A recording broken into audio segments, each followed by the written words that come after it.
Good afternoon, Miss Alona. Good afternoon, ma'am. Okay, Miss Alona, can you tell me about yourself? Okay, ma'am. I'm Alona Binatoy, 31 years old. I have husband but not pregnant. Okay, I have few questions for you to answer, so let's start. Why do you want to work as a maid? Because I want to earn money for my family, ma'am. Why you choose Malaysia when there is a lot of other country? Because Malaysia is like Philippines and nature is like Philippines. How are you qualified for this job? Because I can do all cultures, not like Bali, Hindi, and everything. May I know what is your education level is? I think school graduate. Okay, what is your recent working experience?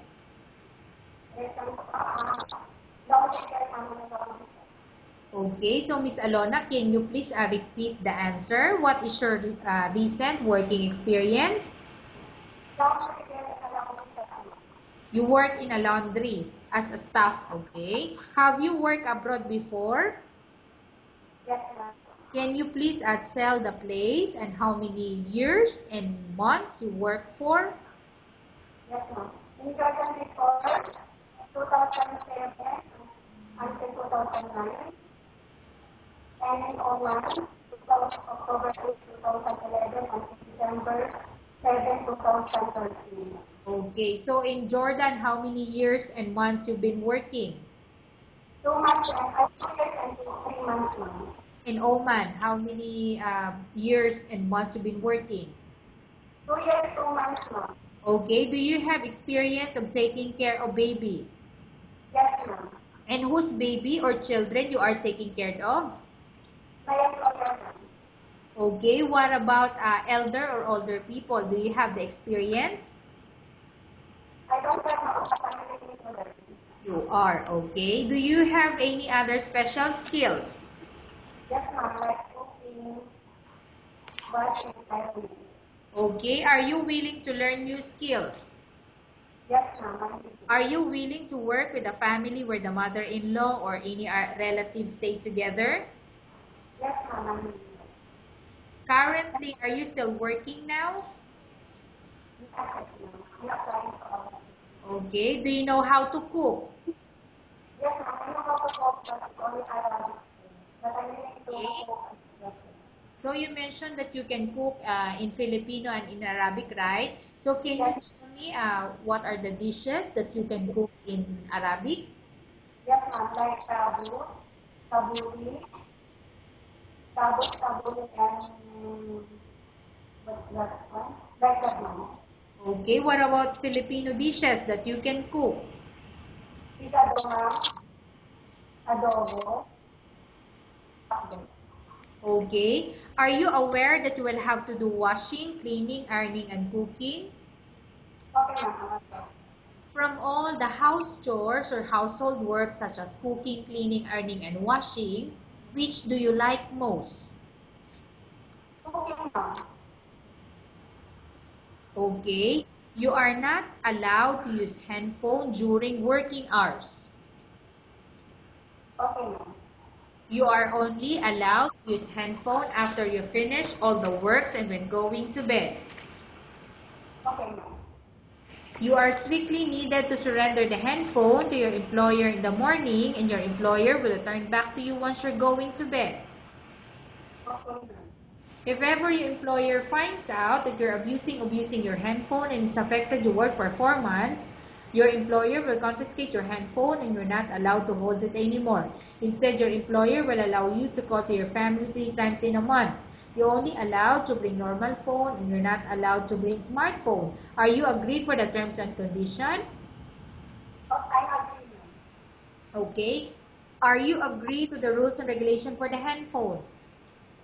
I agree, ma'am. How many years is the contract as you agreed and understand? Ma'am, How many years is the contract as you agreed and understand?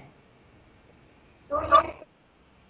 Can you describe for me your ethics or your attitude? Sorry, ma'am. Can you repeat? Okay, Miss Alona, can you describe for me your ethics or your attitude? Ma'am, I have some Ma'am, I just contact. Okay, Miss Alona, I'm going to repeat again the question for you to so you can answer. Can you describe for me your ethics or your attitude? What type of person are you, Miss Alona? I'm Okay. How can you assure to us that you will work hard in Malaysia? I think my best to serve my employer. Okay. Can you promise not to use the telephone without the permission of your employer? I promise. Can you promise not to put on makeup but to dress properly while work? I promise. Okay. Can you promise not to invite friends and relatives without the consent of your employer? Miss Alona? Yes, ma'am. Okay. Can you promise not to invite friends and relatives without the consent of your employer? I promise. Okay. Can you promise not to ask for advance salary from your employer under any circumstances? I promise.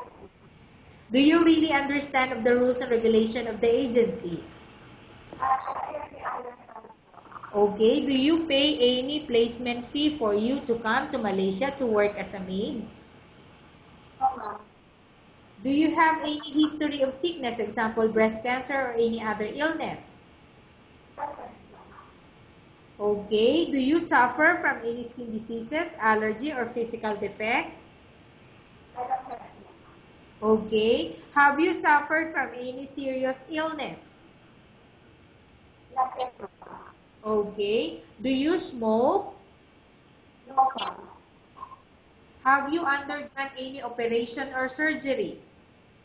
Not yet, ma'am. Okay. Are you medically fit? Not yet, ma'am. I have to work medical. Okay, but you think, are you medically fit? Yes, ma'am. Okay, good. Are you in any medication? No, ma'am. Okay. Are you allergic with any food? Yes, ma'am. Okay, can you tell me what food you are allergic? Three, ma'am. Okay, so mostly they are seafoods. Yes, ma'am. Okay. Are you prepared to eat the type of food taken by your employer? Yes, ma'am. Are you prepared to work for the employer of any race? Yes, ma'am. Are you afraid being left alone in the house? No, ma'am. Are you afraid of dogs or other pets? No, ma'am. Can you promise to work according to instruction from your employer? Yes, ma'am. Do you have any immediate family working in Malaysia? No, ma'am. I don't have, ma'am. Okay, Miss Alona, we have finished our question section. Let's go to case study. I have a case study for you and want you to answer me truthfully. Upon arrival in Malaysia within 6 months, if ever any of your family members pass away, what will you do? Will you continue to work till finish your contract or you will go back? I just want to know, ma'am. Tell us about yourself and why do you want to work in Malaysia as domestic helper? I want to work my statistics as a mom to work early life, but my family is Okay, Miss Alona, what do you want to tell to your employer who watching your video? ma'am, thanks for watching my video. Thanks for your time watching my video. I hope you took care of one of them. Okay, thank you very much, Miss Alona. We will update your agency if there's any selection made by the employer. Okay, ma'am. Thanks for